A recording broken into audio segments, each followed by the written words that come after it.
Everybody, thank you for joining me on this special live episode. Testify Apologetics. I'm here with my friend David Pallmann.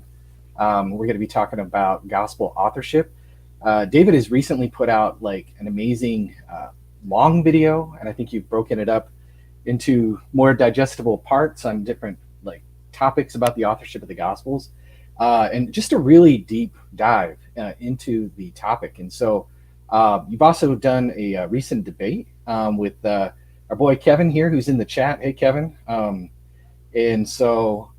yeah, done a debate on this particular topic. And so this is just something that seems like sparked your interest and you've gotten deeper into lately. So maybe tell us a little bit about kind of your background, who you are, and then just kind of what got you interested in the topic of gospel authorship.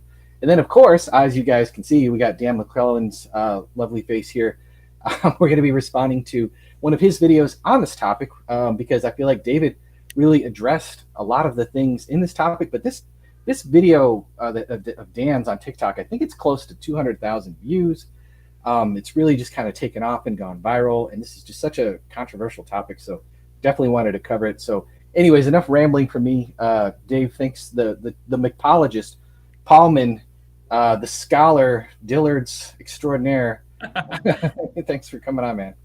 Oh no, thanks for having me on. It's been overdue. I've wanted to do a collab with you for a while here, because we both like the historical side of apologetics. But yeah, I mean about me on YouTube, I go by Faith Because of Reason, so people might know my channel there, where I do various philosophy and apologetics oriented videos. My interest in this topic, let's see, it goes way back, probably some of my very earliest days into apologetics. The kind of issue of gospel authorship always seemed important to me. And I was always kind of upset that a lot of apologists just kind of seemed to act like it wasn't that big of a deal. Like, oh, well, we don't really have to defend this. Doesn't really matter. Yeah. And I never really liked it because that puts kind of this additional gap between kind of the information you have in the Gospels and, the eyewitnesses. Because if we can't really track where the information's coming from, then that kind of puts a question mark in there. And I'm not saying there aren't other ways to get around that. I think there are good internal arguments for the reliability of the Gospels. But this is, always a drum that the skeptics like to beat, right? That we've got anonymous Gospels. We don't know who wrote them. We don't know where this information is coming from. And there really is some epistemic force to that. Evidentially, it really does distance us from where the information is coming from. And so that's kind of what motivated me to look into it. And what I found is that the traditional authorship it's defensible. I think there are good reasons to affirm the traditional authorship of the Gospels. I don't think there are good arguments that the Gospels were originally anonymous. And so that's kind of what caused me to do a deep dive into it. As you said, I recently put my findings into about an hour and a half long video, which is on my own channel. And so then, when you sent me this video, I was like, hey, I mean, this is the stuff I've been studying recently. Yeah. Let's do a response to it. Yeah. And I know one other apologist has already responded to it. His name is escaping me at the moment. I think it's in Philosopher's Garb. In Philosopher's Garb. Okay, yeah. He had done a response to this. Some of what he said was fine. Some of it, I thought it was a little too insulting and stuff. And so I kind of was like, well, let's do a better job. Let's give him more, respectful and substantive response to Dan on this topic, because I mean it is important, and yeah, these are arguments that come up from time to time. So I thought, let's just take them on. Yeah, definitely. And Dan is obviously no slouch of a scholar in his own right. He definitely has a lot of impressive credentials. Kind of the resident TikTok scholar. You done messed up if Dan is responding to you on TikTok sometimes, and so. TikTok is a very interesting place, and so I will give him the credit for having the patience of Job to respond to some of the things that he responds to on there. And so this is just meant to be, another perspective. This is not meant to necessarily. We're obviously not here to dunk on Dan whatsoever. We respect the guy. It's just we're providing a different perspective for people to consider. And obviously, it's a perspective that we think is the correct perspective. And so yeah, we'll just jump in. I'm going to play Dan here, and Dave, you just tell me when to give him a pause, and then we'll just offer some commentary and just kind of go from there. It's a short video, but one of the things about TikTok is like, I mean, this is long by TikTok standards, being 6.5 minutes or almost 7 minutes. Um, One thing about apologetics is it's really easy to say something kind of quickly. And obviously, I say a lot of things quickly too, but it's a whole other thing to take the time to respond to everything line by line. And that's why we're doing this versus, sure, we could make a shorter video. Either one of us could make a shorter video in response to Dan.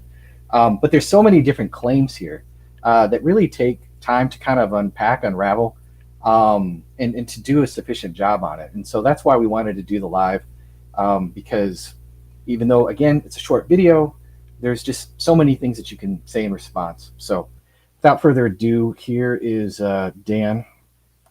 Hey everybody, the Gospels of Matthew, Mark, Luke, and John were all written anonymously and almost certainly not by Matthew, Mark, Luke, and John. None of the Gospels actually explicitly names their authors. The closest we get is the Gospel of John, saying that the beloved disciple was the one who wrote these things. But the very next statement is, we know that his testimony is true. We also have the author speaking in the first person plural in the first chapter on 2 different occasions. And so most likely the Gospel of John was written by a group of people whose primary source was a narrative account written by someone they identified as the beloved disciple, who was later identified as the Apostle John. Now, the first person there. Yep.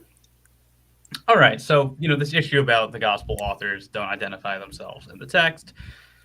True enough. He doesn't explicitly draw these connections here, so I don't want to say he's making this argument, but I mean, you've heard this before, I've heard this before, that this is sometimes being presented as evidence that the Gospels are written anonymously. And what I've found that I have to do a lot in kind of online conversations with skeptics is when they pull out this kind of the Gospels are anonymous line, you kind of have to ask them to define their terms, because sometimes there's like this kind of cheap victory that they want to have where they'll define something being anonymous just in case the author does not identify themselves by name in the body of written text. And so if that very specific criterion isn't fulfilled, it's anonymous. In that sense, we can agree that the Gospels are anonymous, but that's pretty trivial, right? I mean, right. Like the Lord of the Rings is anonymous in that sense. It's very, it's very easy to find works that we know the author of, but are going to be anonymous by this definition. If you ever read like a collected volume of like essays or whatever, the authors of the essays pretty much never identify themselves in there, right? But like they've got their names still attached under the name of the essay at the top of the page. I don't really think anyone considers those to be anonymous, even though the author doesn't say, I, by name am writing this. So, if that's the argument he means to, if he intends that to be functioning as an argument for the Gospels originally being anonymous, we want to immediately ask, what do you mean by the Gospels being anonymous? And the sense that we would be concerned with is a Gospel, the authorship of it being unknown, either to us or to the people it was originally written to. So that's kind of the definition of anonymity that I work off of, because that's the one that I'm concerned with. I don't really care if a document is anonymous in the sense that the person didn't name themselves in the text. Who cares? So in that case, this argument's just not going to work, right? Because we have plenty of examples of ancient writings where the author just doesn't name themselves, right? We have this in Xenophon, we have this in Tacitus, we have this, I had another example, but I forgot it. But I mean, we have plenty of examples of ancient authors doing this. So this, and yet no one really disputes the authorship of, Tacitus's Annals, right? So this is not a good argument for establishing that Gospels were originally anonymous. Something that's fair to point out. Then in the case of, sorry, did you have something you want to say on that before I move on to John? Oh, go right ahead. If I need to get back to it, that's fine. But yeah, go ahead, because he talked about the we. He's referring to John, I believe, 21:24. It's like, we know his testimony is true, and there's a whole lot of we there. So yeah, go ahead. Yeah. So his own theory is a little bit hard to pick up on here. I suspect he's going with kind of Bart Ehrman's view on this. Does refer to Ehrman in the video Jesus Before the Gospels. Yeah. I think in the comments he kind of recommended this book. Well, I don't know if you can see it, but yeah, Jesus Before the Gospels. Honestly, the whole video came across as like the short-term presentation of Ehrman's arguments in that book. Yeah. But so on the issue of John, right? So John, we have this clear statement, right, that the disciple that Jesus loved wrote these things. So there is an identification of the author there. So now skeptics like Ehrman or Dan here want to say, but look, hold up. Right after they say that, right, he says, but we know that his testimony is true. So there just seems to be kind of this distinction drawn between whoever's writing it, this we who's writing it, and the beloved disciple himself. So whoever's writing it can't be the disciple themselves, even though it says that the disciple wrote these things. Well, what do we do with that? One route you could go with kind of Richard Bauckham's route, where he kind of goes through Johannine literature and shows that there is this kind of authoritative we terminology that's used throughout. Yep. And Ehrman, you definitely see that in the beginning of like the first epistle of John, which by all accounts it looks like it's written by the exact same person. Yep.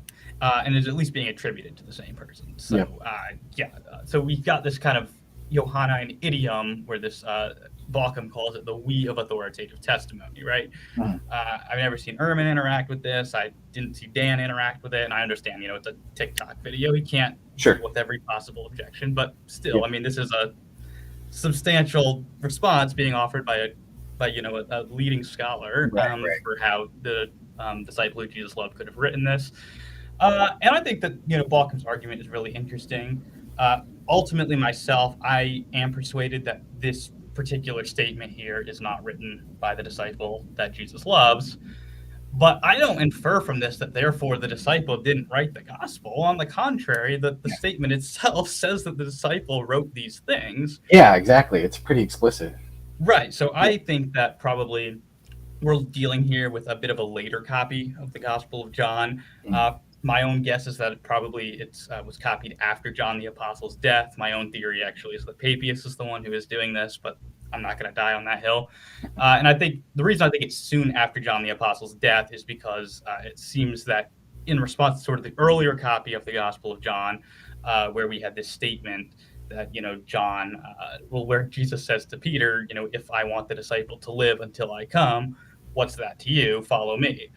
And he's the author or the author of this kind of coda here in John, 21, 23, and 24 is saying that because of this rumor kind of got started among people that the disciple wasn't going to die until Jesus returned. But then he corrects it. He's like, but that's not what Jesus said. He just said, what's it to you? If I will that he lives till I return.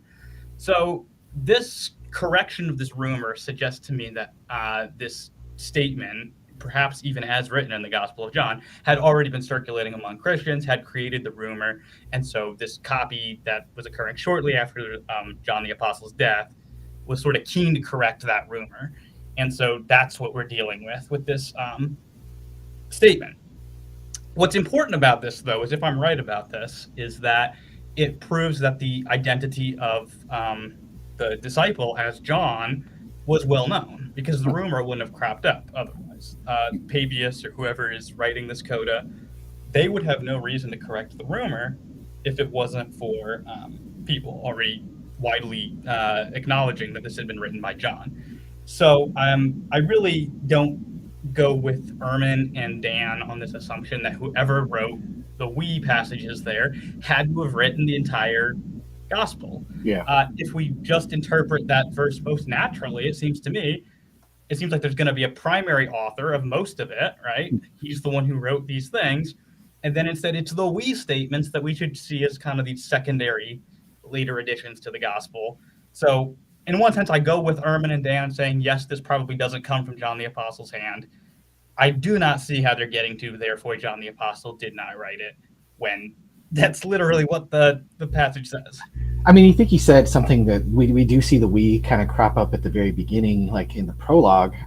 But then when you read the rest of the Gospels, I mean, it's at least it comes across as it's written by an eyewitness of the many episodes that he records. I mean, there's all kinds of details about persons, numbers, like there's two disciples in 135, like at the wedding at Cana, there's 6 water pots, each holding 20 to 30 gallons. That it took the temple 46 years to be constructed. The woman at the well had 5 husbands. The guy, the paralytic, was sick for 38 years. Even tells us like the loaves at the feeding of the 5,000 are barley loaves. There's all kinds of these different little details, and I plug Lydia's McGrew's book because we are the dishonest mythologists. We have to plug Lydia's book, but her book Eye of the Beholder goes into a lot of these things. And I don't know, it's just like these details are either put in there by a group of people to make it look like one witness wrote it, but then they kind of give it away and say like, we wrote it. Like, you know what I'm saying? Like that just kind of pulls against each other. It doesn't kind of cohere very well. It seems like it's coming from one particular source, and maybe that's sort of what Dan is saying. He's welcome to clarify with us, but it's hard to square this eyewitness, one person seeing it, but we're just unabashedly like we, and it's coming pretty clearly from like one disciple is where we're getting all of this information. And again, maybe he's not necessarily disagreeing with that, but I think those little details do count as some weight, that it is the beloved disciple, and there's a lot more that we could get into that narrows it down even further. But does that make sense? You kind of following where I'm going there? Oh yeah. I definitely hear what you're saying. Yeah. And no, yeah, very, very good points. Yep. Cool. So, and there was one other thing I'll real quickly chime in at the beginning when you talk about the anonymous thing right there. And it's like, this is from Wes Huff, kind of a scholar, works with us on talk about doubts and different things like that. He says that between 90 to 100 biographical type writings, we have 150 years on either side of Jesus. That's a 300 long period of time. Only 2 identify themselves formally within their writings. That's Historia Augusta, Life of Aurelius and Lucian's Passion of the Peregrinus. All the rest are formally anonymous. And so this wasn't like this uncommon, like weird thing. So, all right. I think we could probably go ahead and jump into the next segment here. And so let's let Dan do some more talking. To actually assign traditional authorship to the 4 Gospels as we know them today was Irenaeus of Lyons, who was writing around 180 CE, so a full century or more after the composition of the Gospels. Many people point to Papias of Hierapolis writing between 120 and 130 CE as identifying Matthew and Mark as authors of Gospels, but this is very problematic. And all right, let's stop here before we get into kind of his specific talks about Papias, because there's already a lot to address there. Yeah. On the one hand, we could really date Irenaeus' writings a bit earlier than 180. The dating of Against Heresies is kind of weird because the only indication we have to kind of when it's written is he gives us a list of bishops and tells us who's the bishop when he's writing. But the sources disagree on kind of when this bishop, what his tenure was. So, Against Heresies could be written quite a bit earlier than is often thought. Even then, I have argued in my own video that I think Irenaeus here is passing on an earlier tradition from Polycarp, and I think that's pretty clear when we compare. Once we identify his own source and Against Heresies, who he identifies as this presbyter, Charles Hill has a very interesting argument that presbyter is Polycarp. This is pretty clear when we compare it to his letter to Florinius, where he refers to Polycarp as that blessed and apostolic presbyter. There's a lot of similarities in language there. So I think he's actually getting this gospel tradition from Polycarp, which pushes Irenaeus' testimony well before his own. The other thing, too, is before we move on to Papias only talking about Matthew and Mark, I'm quite persuaded by Charles Hill's argument that Papias actually talks about all 4 canonical gospels. Charles Hill has argued that sort of Eusebius in, I think it's Ecclesiastical History 324, if I'm not mistaken, recounts this tradition. He attributes it to this written record, but he doesn't name us. He doesn't name the record, but it talks about all four Gospels. And there's a lot of very interesting parallels between what that record says about Matthew and Mark, the language there, the sort of formulas that are used, and then what he for sure attributes to Papias in 339 about the origins of Matthew and Mark. The literary parallels are really strong there, and Hill does a lot of work to show that there's not a better candidate source than Papias. If that's right, then Papias actually talks about all four Gospels. And he goes with a really late date for Papias. He says like 120 to 130. I think that Papias could be writing as early as 90 to 100. And I won't give all the arguments for that here.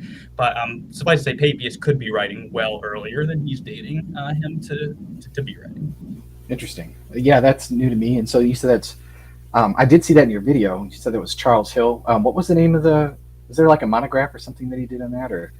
It comes up in at least his book, The Johannine Corpus in the Early Church, as well as his book, Who Chose the Gospels. He's got abbreviated versions of it, but it's available for free on his academia page. He's got this 1998 paper he wrote.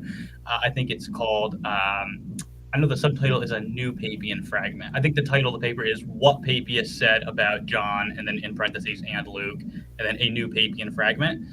That's where he gives the most detailed version of the argument, where he goes through like unique, very rare Greek terminology that shows up in both of these references and such. Okay. And it's a very interesting case. I think it's a very strong case that Papias talks about all four canonical Gospels.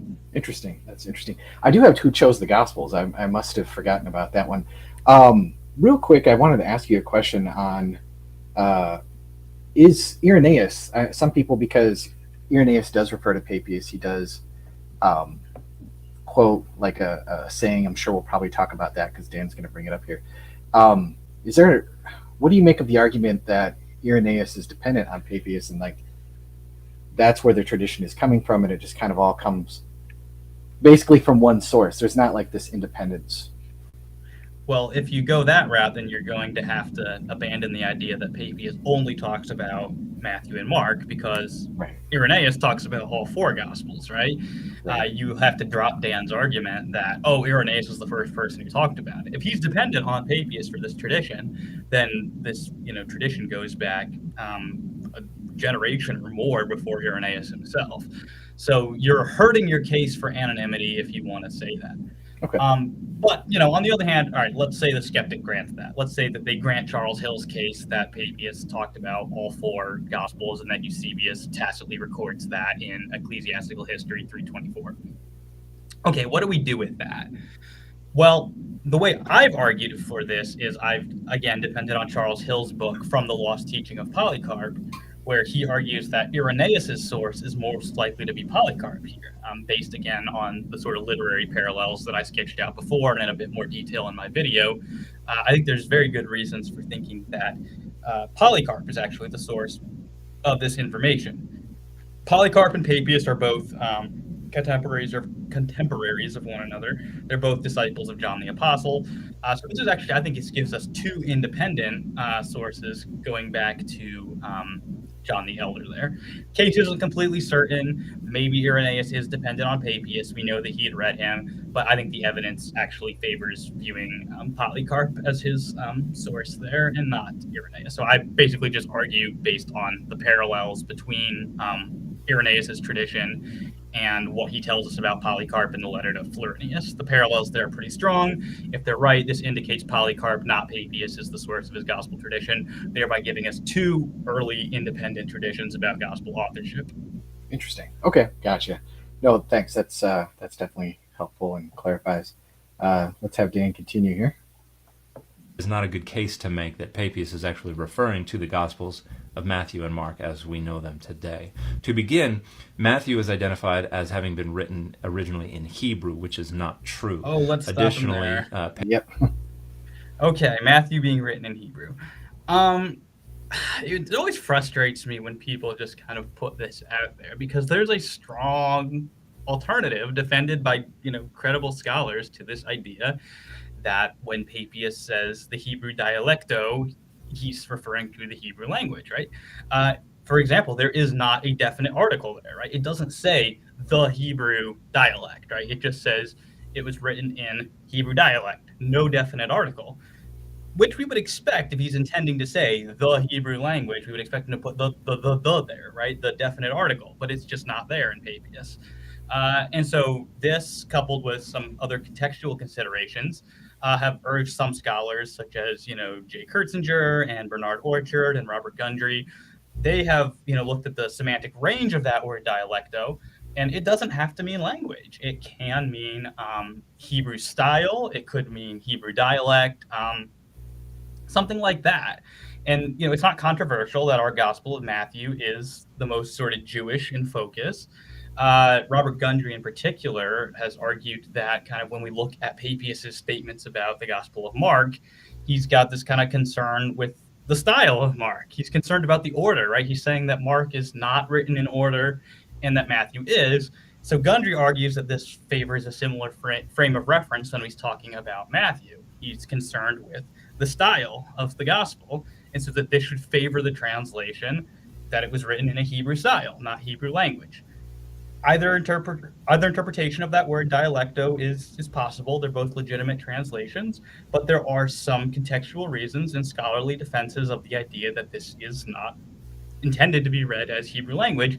But unfortunately, Ehrman and Dan and others, people who put this argument forward, they just gloss over this, and they just, they assume that it has to mean Hebrew language. And I mean, to be fair, that is what most people think that it means, and it may well mean that it was written in the Hebrew language, but it doesn't have to mean that.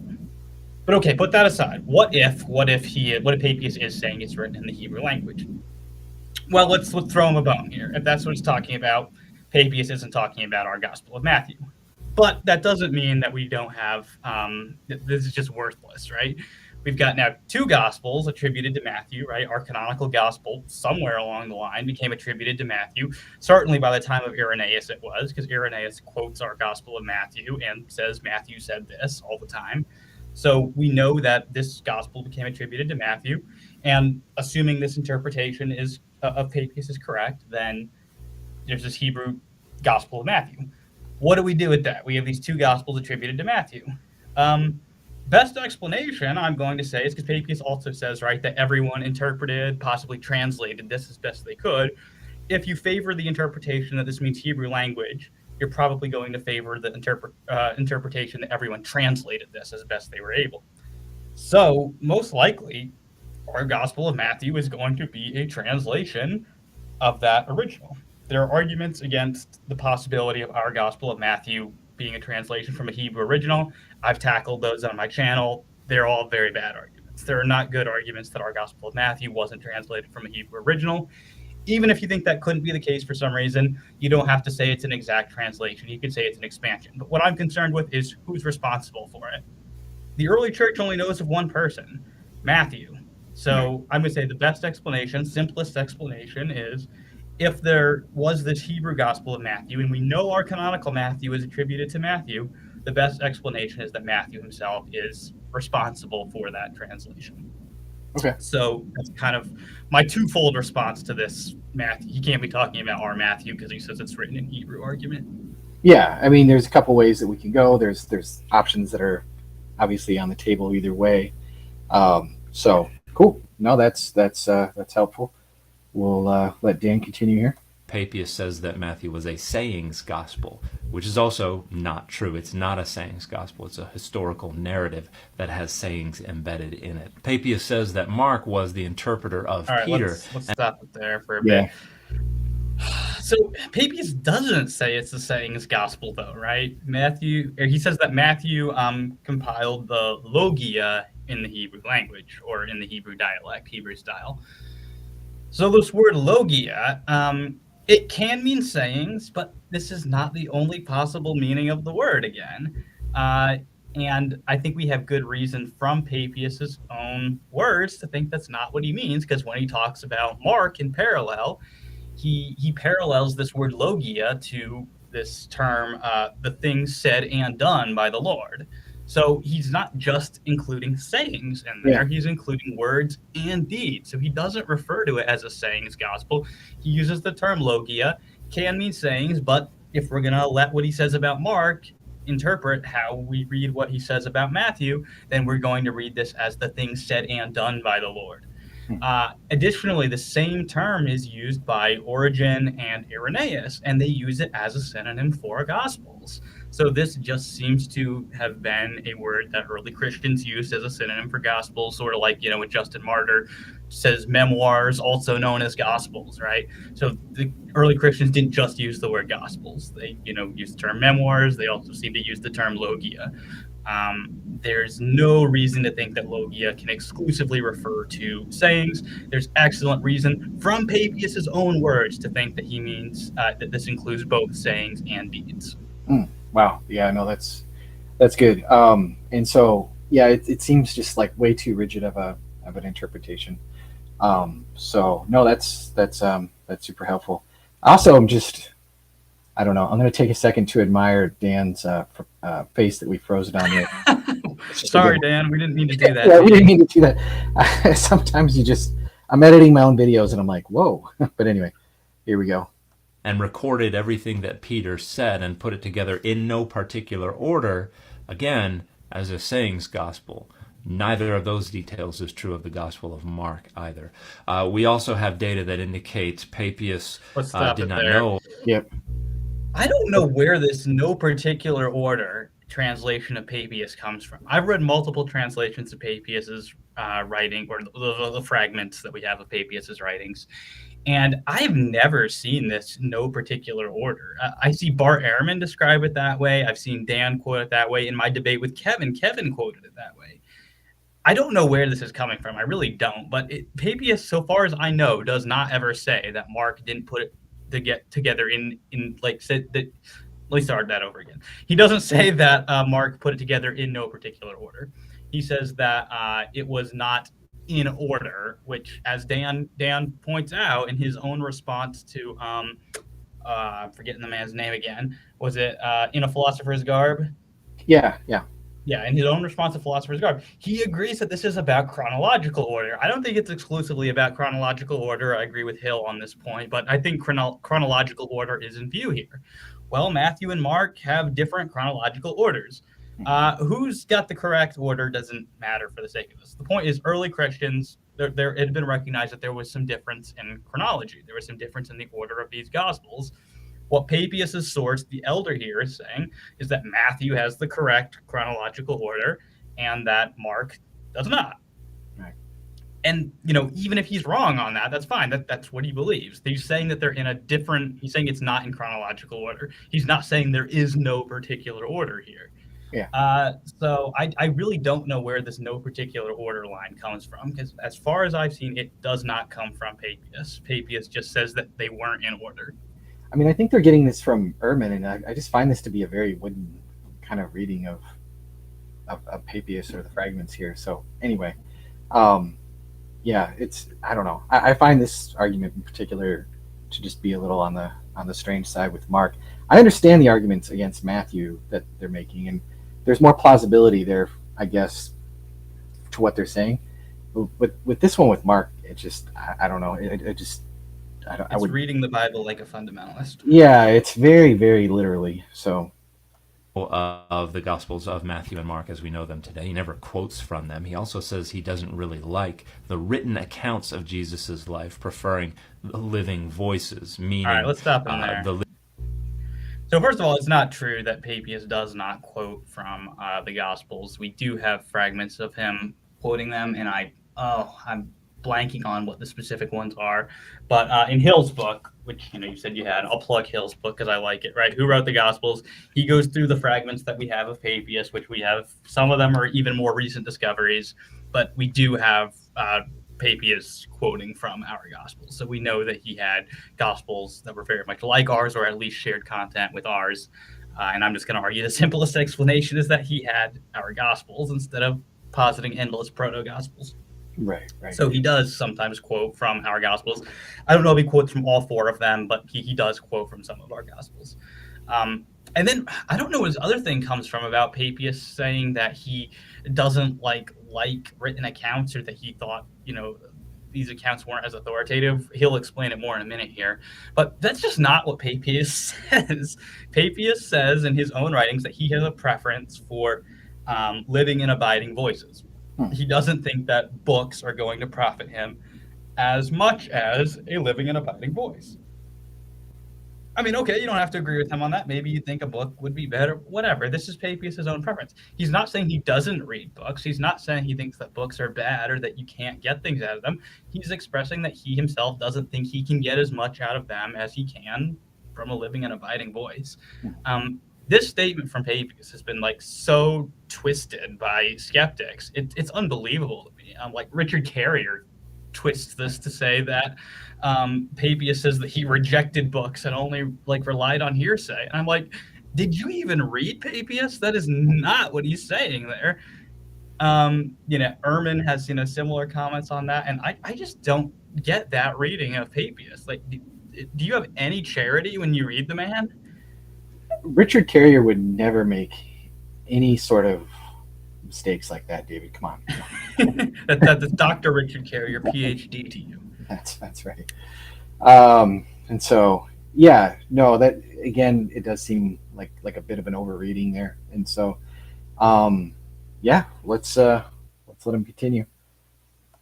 Living people he interviewed who knew people who knew people who knew Jesus. And a good indication of this is that Papias' account of Judas's death has absolutely nothing to do with Matthew's account. Papias did not find the account in Matthew, if he knew it at all, as authoritative. He preferred another story, which has Judas swelling up to larger than the size of a house and exuding a foul odor and basically exploding all over the place and creating a stench that covered the area where he died for over a century.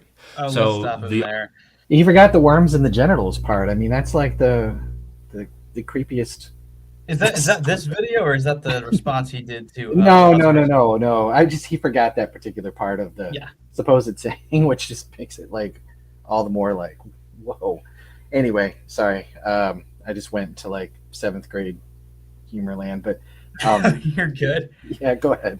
All right, this is the probably most common objection to Papias, as well as kind of the, I think, most misunderstood passage from Papias is his description of the death of Judas, right?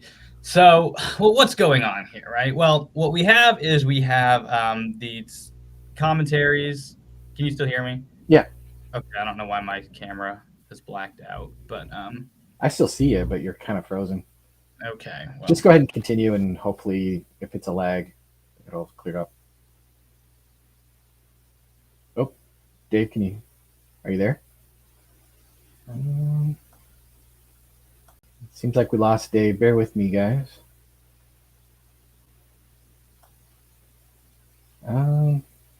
Dave, if you can hear me, just try and rejoin. I'm going to kick you here. I apologize. Just go to the link that I sent you. Yep, he hears me.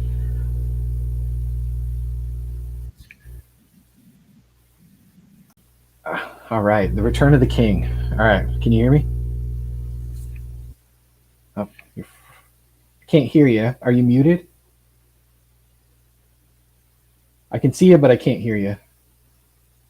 It's like turned into a bad Zoom call here. Can you guys hear Dave?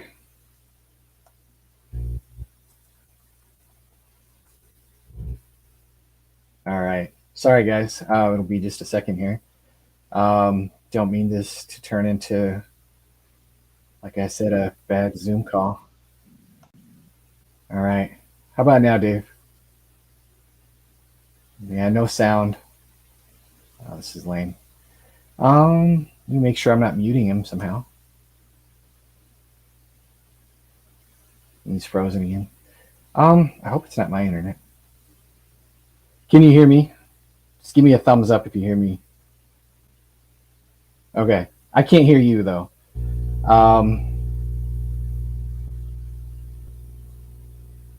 No, he's not muted on my side, guys. I appreciate it. He's grabbing another mic here. Just keeping it awkward. You guys want to hear like a really bad joke? So, anyways, I haven't been sleeping super good. So if this is like really terrible, just blame it on the lack of sleep.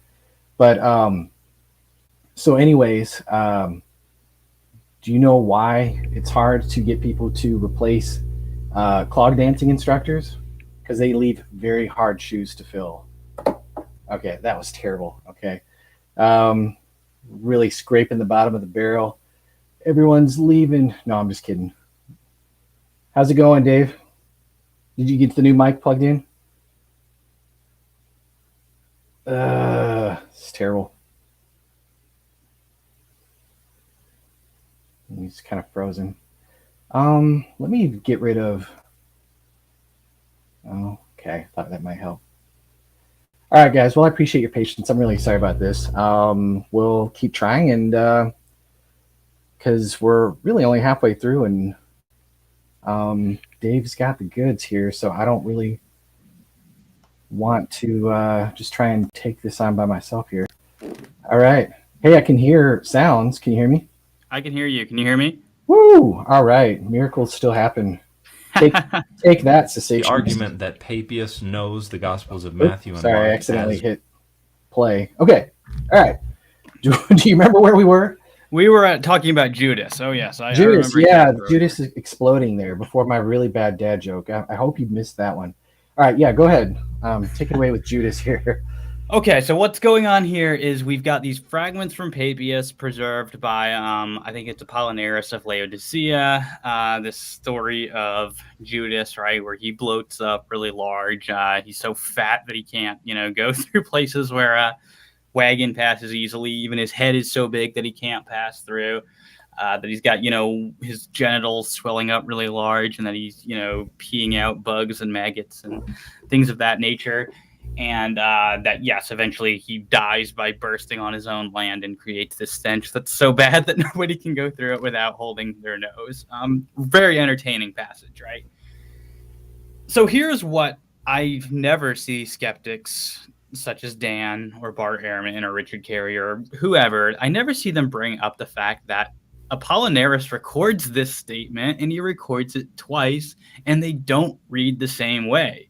There's the hugely exaggerated passage, which the skeptics like, right? Because they can think, oh, look how stupid Papias is. He doesn't know what he's talking about. And then there's the much more muted fragment, which just says that, Judas was, impious, that he couldn't pass where a wagon passes easily, and then he died by getting run over by a wagon. Clearly, these are coming from the same source. There's some similarities there. It's attributed to Papias in both places, but there's also contradiction, right? In one, he bursts on his own land, seemingly because of the worms that are in him. And the other one, he gets run over by a chariot. So while these do seem to be pulling from a common source, one seems significantly more exaggerated than the other. And just because of the textual problems, we don't know which one goes back to Papias, if either of them do, because we don't really know how good Apollinaris is with his sources. We don't have a lot from him either. So already we're getting this, third to fourth, maybe as late as fifth hand from Papias. And we've got textual difficulties with determining how much of any of it goes back to Papias, which is why it's always a problem if someone wants to make this kind of the cornerstone of their objections to Papias. We don't know how much of it is going back to him, if any of it.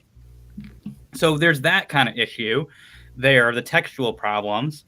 A second thing is that, because he's trying to say look, Papias prefers this account of Judas's death to the account of Judas's death in the Gospel of Matthew. We don't know that either. We don't have any idea what the context of this statement is in Papias. We're just getting garbled quotations at that from Apollinaris of Laodicea. We don't know what the heck Papias was doing there. He might have been correcting this as an incorrect idea of what, an incorrect idea about how Judas had died. He might have been trying to provide a harmonization of these accounts. We know Papias is quoting somebody here, if he said this at all, because he's attributing it to this kind of unnamed nebulous they who say this about Judas. but we don't know that he's approving of it. We don't know that he's saying that this is what really happened. We have no way of ascertaining that information from the fragments preserved in Apollinaris. And yet people want to take this fragment and be like, oh, look how stupid Papias is, because he's and I'm sorry, I'm getting passionate here, but oh, it's okay. But it just bugs me when people like don't mention all of these complexities. It's so easy to throw out there. Oh, look, Papias disagreed with Matthew on the death of Judas. Right. We really don't have the evidence we need to say that with any confidence. That's one possible interpretation of these fragments, but we really it's misleading, I think, to just flat out say this like this is an unquestioned established fact. We're dealing with numerous problems, textual problems. We're dealing with problems of interpretation. We're dealing with problems of lacking context. And so very, very difficult to, make this the cornerstone of your objections to Papias. Yeah, it definitely seems like making, a mountain out of the proverbial molehill there. So, and again, we're only 2.5 minutes in. This is why we wanted to do a longer response, because it's really easy to throw these things out there. But it's another thing to really slow down, look at the sources, think about them, and yeah. So let's let Dan continue here. As we know them and attributed authorship to them is not strong. So what happened between 130 CE and about 180 CE when Irenaeus of Lyons already has the 4 traditional authors named? Most likely, someone in Rome produced a single manuscript of all 4 Gospels and either assigned that traditional authorship in that manuscript, or someone very shortly afterwards assigned that authorship. And that manuscript then circulated widely, became very popular, and so authorship was established. Okay, now, a lot of people are going to... Let's talk about this theory, because this, you could maybe put this forward to explain Irenaeus. I don't have a problem with that as a theory, right? That, a manuscript was written that attributed all 4 Gospels to Matthew, Mark, Luke, and John, that Irenaeus liked it. I'm, of course, still going to make the case that Irenaeus is pulling his information from Polycarp here, not from this kind of unnamed source. I think that that's better attested from Irenaeus' own writings. But put that aside. This, I think, is still going to have a huge problem accounting for kind of the widespread agreement on the authorship of the Gospels, not just among the patristics, but in the manuscript tradition too, because he's saying this is shortly before Irenaeus, who he puts in kind of like 180, right? So we're not too far from the 3rd century at this point, right? And we have 3rd century manuscripts of the Gospels being attributed to Matthew, Mark, Luke, and John. Not a ton. I don't want to overstate the evidence here, but we do have that. We're going to say that all of that goes, like all the manuscript evidence owes to this one popular manuscript. That could account for some of it, but I would still expect anonymous copies, right? Like if we have anonymous copies in the manuscript tradition, and we've got kind of this branching tree effect of like where gradually we get more copies attributed to the traditional authors till the point that that's who they're all attributed to, this might have some plausibility. But when we're talking about we're talking about a late 2nd century manuscript that's responsible for everything that came out, they were all copying from this manuscript? I don't think so.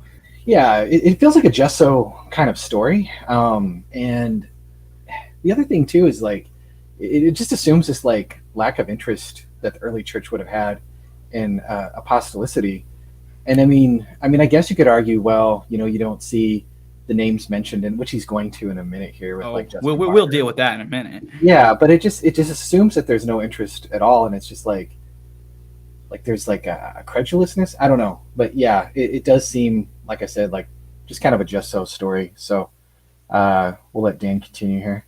to respond, well, why aren't there competing claims of authorship? And I don't think that's a very good argument. To begin, everybody seems perfectly happy with anonymity in the 2nd century CE. Justin Martyr, for instance, writing around the middle of the 2nd century CE, just calls them the memoirs of the apostles. And that seemed to be great for everybody. So all it would really take would be one attempt to assign authorship that gets very widespread and popular for it to become authoritative enough that there wouldn't really be any challengers. And that's particularly true if there was a great logic for the assignment of that authorship. Let's take him on here.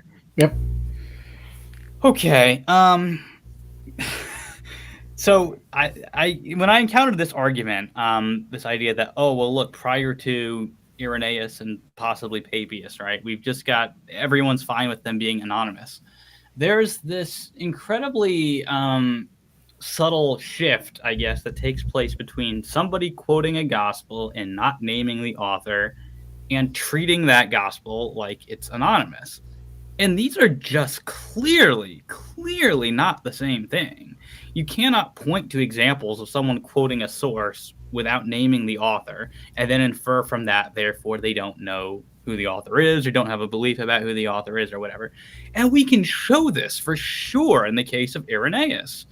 Nobody, Dan, does not dispute that Irenaeus attributes our four Gospels to Matthew, Mark, Luke, and John. And yet, in Against Heresies, he sometimes quotes them without naming an author. Sometimes he'll just say, the Lord said this, and quote, from Matthew or Luke or whichever Gospel. That's clear evidence, then, that he's not treating them as being anonymous, right? Nobody thinks Irenaeus thinks that our four Gospels are anonymous. And yet he will quote them without giving the names.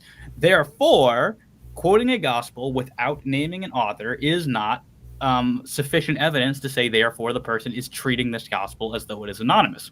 This evidence is consistent with the person thinking the gospel is anonymous, but it is not evidence for them thinking it's anonymous. If you want evidence for somebody thinking that it's anonymous, you need quotations like we have in the case of Origen with the book of Hebrews, right? Where he says, who wrote the book of Hebrews? Well, God alone knows.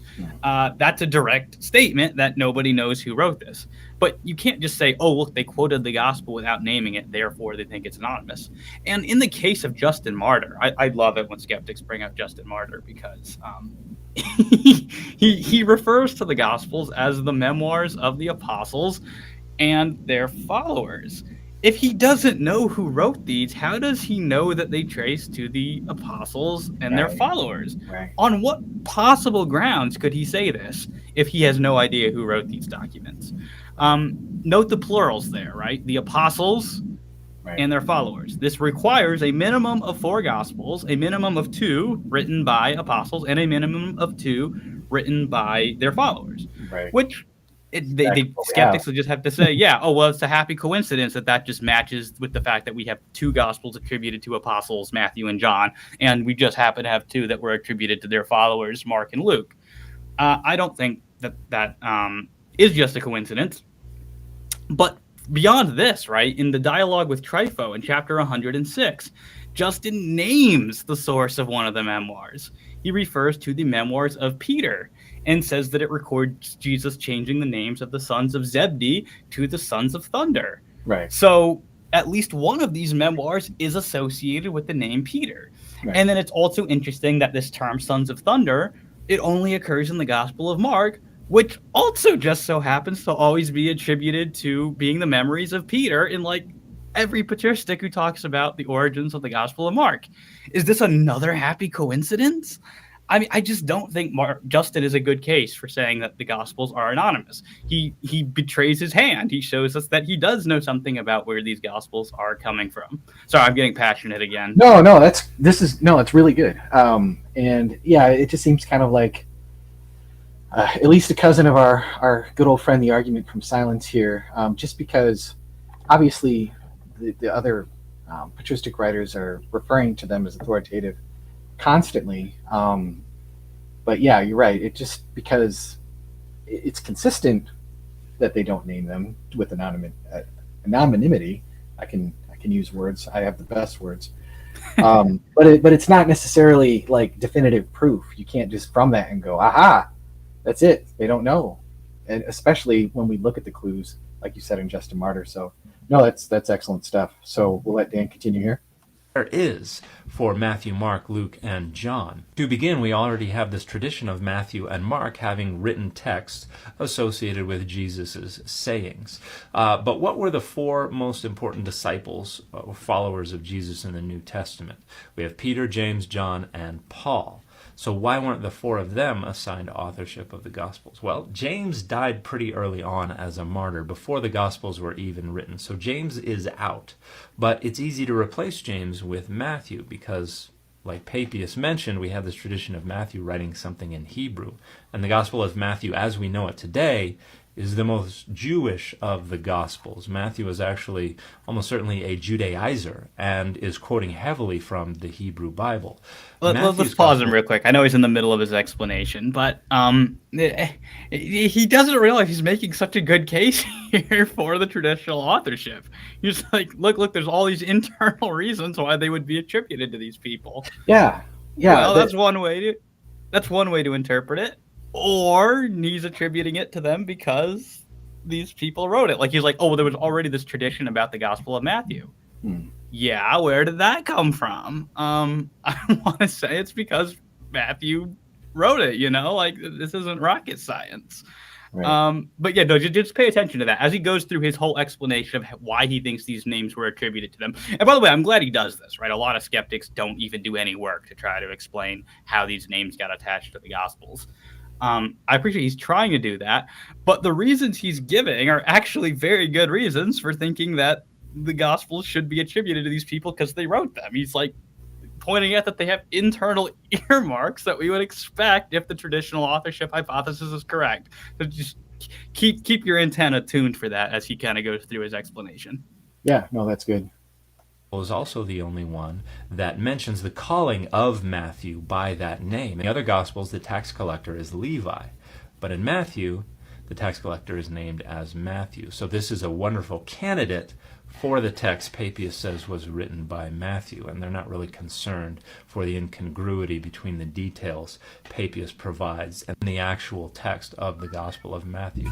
So that leaves Peter, John, and Paul. Now, Peter already had a spurious gospel attributed to him, so they probably wouldn't want to assign another one to him. But we already have Papias' tradition that Mark, the interpreter of Peter, was the one who wrote down the sayings of Jesus. And so the Gospel of Mark has a very easy assignment of this character, this figure named Mark. So then we have Paul and we have John. Paul could not have been the author of the Gospel we know as Luke, because that author wrote Luke and Acts. However, that author identifies themselves as one of the close traveling companions of Paul. Can we pause it there too? Yep. Just because I hadn't thought of this when I originally watched the video, and I don't know this is an inconsistency on Dan's part, but he's saying that like the reason that Luke would be picked over Paul for being the author of the Gospel of Luke is because we know that, the same author wrote both Luke and Acts. Presumably, so did the early Christians, I guess, is his argument here. I'm just thinking, and sorry, I haven't developed this yet because it was just occurring to me as he was saying it, but it seems like there's a bit of an inconsistency here because skeptics don't have any problem with saying that, like, oh, well, all the Johannine literature wasn't written by John, right? It all got attributed to him.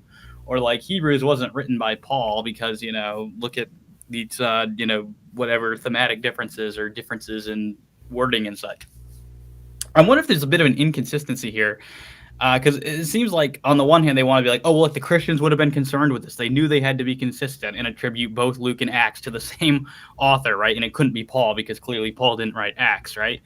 But then when it comes to other issues of authorship, the Christians just didn't care and were happy to write, attribute writings, which clearly didn't all come from John, supposedly, all got attributed to John, right? Like, you can't have it both ways. Either they cared about, the kind of consistency in these writings and that they were all being attributed, in a believable way, or they didn't, right? So that's kind of, I don't know if Dan himself is guilty of this inconsistency because I don't know what his opinion is on some of these other things. I did respond to him on a video regarding, like, the authorship of the pastorals. And I mean, that's kind of the same thing. It's just like this, well, it's Paul, and he's got these arguments why it couldn't be Paul, which are kind of the standard arguments that you hear. But yeah, there is that kind of inconsistency. I would say so. Yeah, maybe not the biggest point. Just the thought I had as he was going through that is like, well, did the early Christians care about these sorts of literary telltale signs that two things must owe to the same author or not? Were they concerned with that when they were, making up their assignments of authorship? Because a lot of times it seems like skeptics don't think that they care that much, but yet all of a sudden when we're going to explain how the Gospel of Luke got attributed to Luke, now all of a sudden they care that these two works came from the same author. Yeah. Just a thought I had. Yeah, definitely.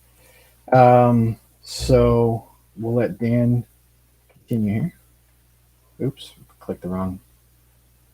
In the book of Acts and was a Gentile and was someone who fits the bill for the authorship of Luke and Acts. And so assigning authorship to Luke tags Paul's base, where Mark tags Peter's base, and that just leaves John can very easily be assigned authorship of the Gospel of John and identified as the beloved disciple.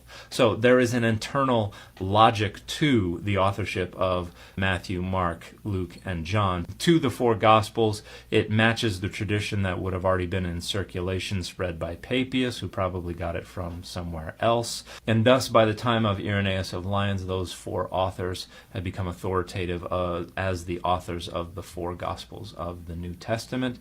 There was no need for debate. There was no room for it. It had already become authoritative. But the four authors of the Gospels in our New Testament are almost certainly not Matthew, Mark, Luke, and John. They were written anonymously, and we will never know who wrote them. All right. That is Dan. All right. Well, I mean, yeah, we mostly, I think, covered that. It was interesting to me, his story at the end. It seemed like there were so many good reasons there for thinking that the Gospels were, in fact, written by Matthew, Mark, Luke, and John. Because he's even saying that it sounds like he's saying that these assignments came up based on considerations of internal factors within these Gospels. And I'm like, yeah, what you're saying is that there's good internal reasons to think that these guys wrote them, is what it sounds like to me. Yeah, and I mean, at some point, it's kind of like attributing that the early church was kind of like bumbling a little bit and just accepting of this kind of fact. But at the same time, they were smart enough to find all these internal clues and go, okay, well, this guy. And I just find there to be at least a little bit of tension there. But yeah, this is definitely a fascinating topic. And again, I recommend highly that everybody, I will put a link in the description later after the live stream where you can go find Dave's video on the authorship of the Gospels. He also has shorter versions of a lot of the different objections that come up, especially the Papias objection has been kind of a focus of the last few videos that I've seen. And so definitely check it out because it's a lot of the stuff that you hear that's just beyond the normal stuff. A lot of times when people are referring to the authorship of the Gospels, they're just kind of read Brant Pitre and, all the manuscripts, all the fathers, and kind of call it good. Not to say that's bad. There's a lot of good things that you can get from Pitre, but going a little bit further. And so what are some resources, Dave, that you want to recommend when you were doing this kind of dive into authorship that you could recommend to some of our people that are watching us out there if they want to explore this topic more? Sure, yeah. So on the issue of authorship in particular, I think a good place to start if you haven't really gone into this yourself and you're looking for kind of a good first blush case for the authorship, then I do think that Brant Pitre's book, The Case for Jesus, I think it's a good one to begin with. But I mean, like you said, you can go deeper than that. Another good one is, this is a little older, but John Wenham's Redating Matthew, Mark, and Luke. It's officially about the synoptic problem, but he defends traditional authorship in there well, really going into the patristic evidence and such. And so I have found Wenham's book to be good, and he's readable. And as Lydia McGrew points out, he's got a lot of common sense that you don't get in a lot of New Testament scholarship. Right. So that's one thing I like about his book. Of course, I have to recommend Richard Bauckham's Jesus and the Eyewitnesses. I disagree with Bauckham on a lot of stuff in this book, but there's also a lot of good in this book. Yeah. And even when I disagree with Bauckham, I don't do so lightly because I take Bauckham's opinion seriously.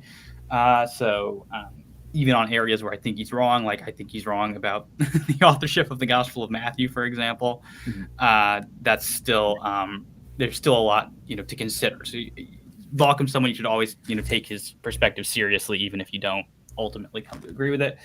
And of course, my last three here are all going to be from C.E. Hill, who's kind of, become my hero on the topic of gospel authorship. Probably a good, easy one to read is going to be Who Chose the Gospels by C.E. Hill. It's very readable, very accessible to, the person who's maybe just getting into it. I should say it's written accessibly, but the material he covers in there is still a lot of it's probably going to be original to people. It's not going to be the same stuff that you've encountered if you've read Petrie or Blomberg or whoever. Hill does a lot of original work. Bit of a denser tome is going to be the Johannine Corpus in the early church. I hope you can see that. Yep. But also by Hill.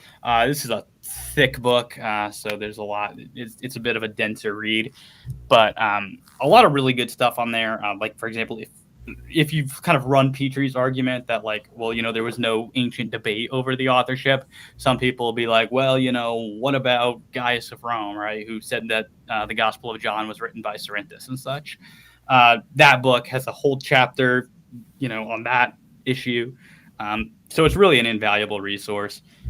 And then a last one, not necessarily on the gospel authorship in particular, but From the Lost Teaching of Polycarp, also by C.E. Hill. This is the book that kind of makes a lot of the solid connections between Irenaeus and Polycarp, and has convinced me at any rate that Polycarp is Irenaeus' source for his gospel tradition, not Papias, which gives us two independent lines of evidence back to John the Apostle for our fourfold gospel tradition. And so those are 6 books that I would recommend for people who kind of want to go further on that issue. Yep, definitely. So, no, I appreciate that. And so go out, get some of these resources. I'll try and put some in the description as well for you guys to get, because this is an important topic. It constantly comes up, as we said.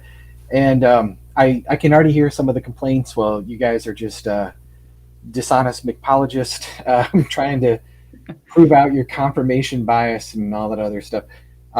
Listen, we're just quoting scholars who are giving a different perspective, which is, Dan is, I think he flat out says in the comments that he's referring to the works of Bart Ehrman. It's my understanding, at least, and I could be mistaken, Dan is more of an Old Testament scholar, I believe.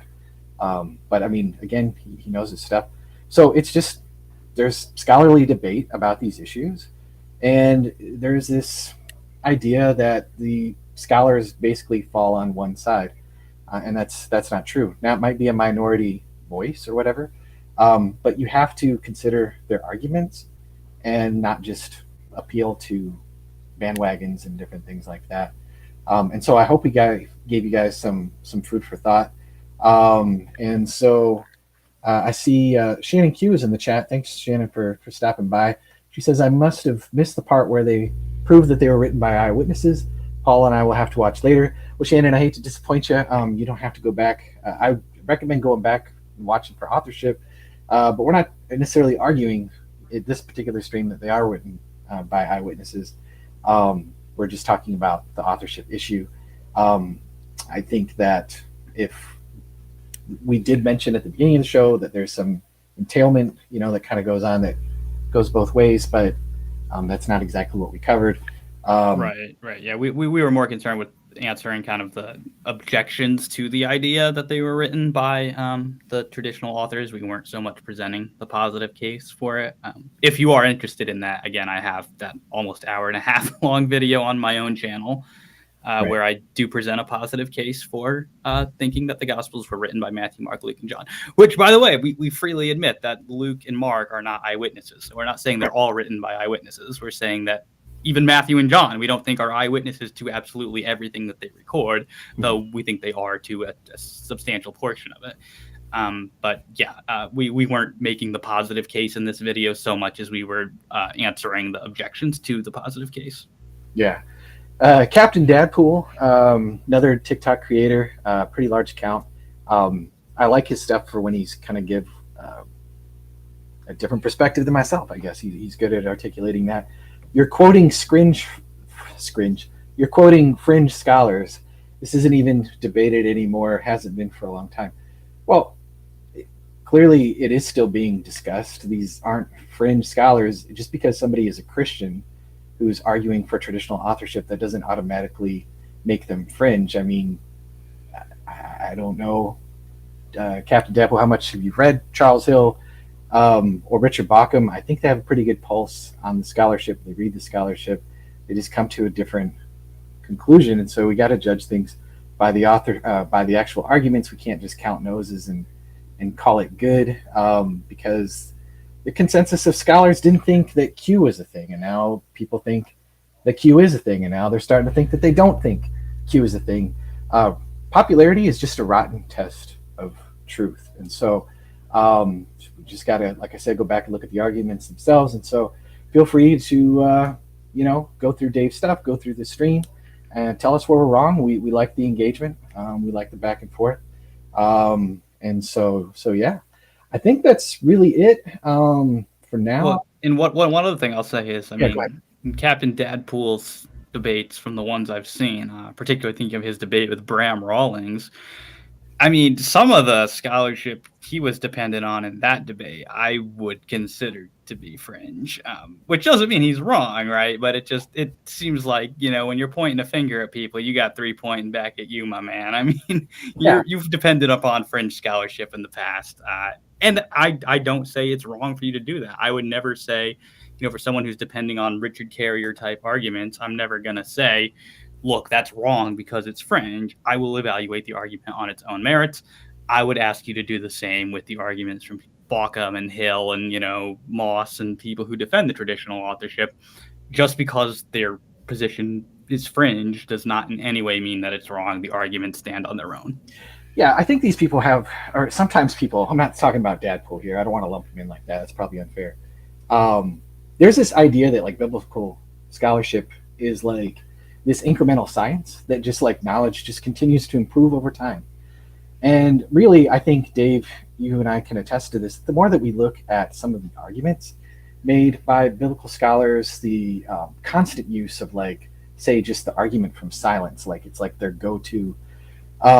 There's all of these different like scholarly bad habits that we see in these different ways.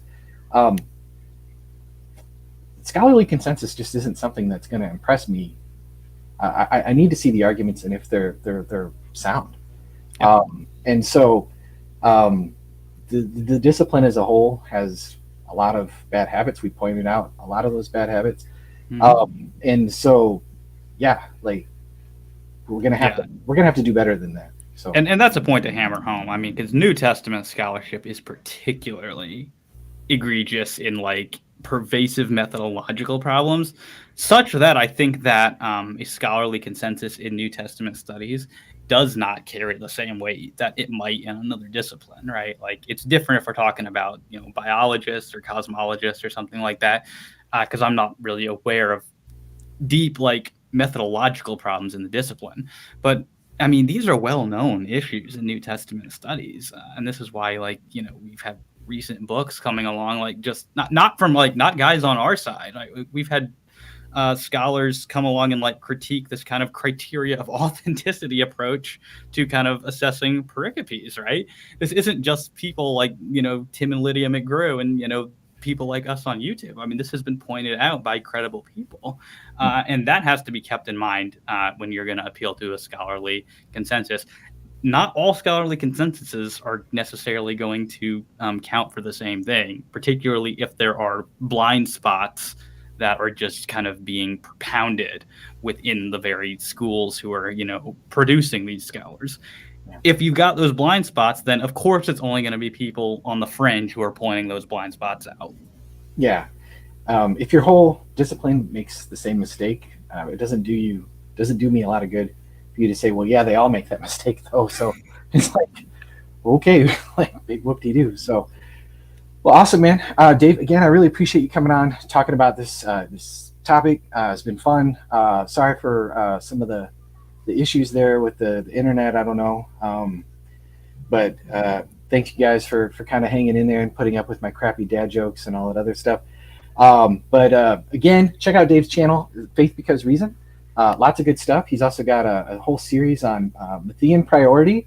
If you want to talk about bucking up against the scholarly consensus, but he's got a lot of interesting arguments there.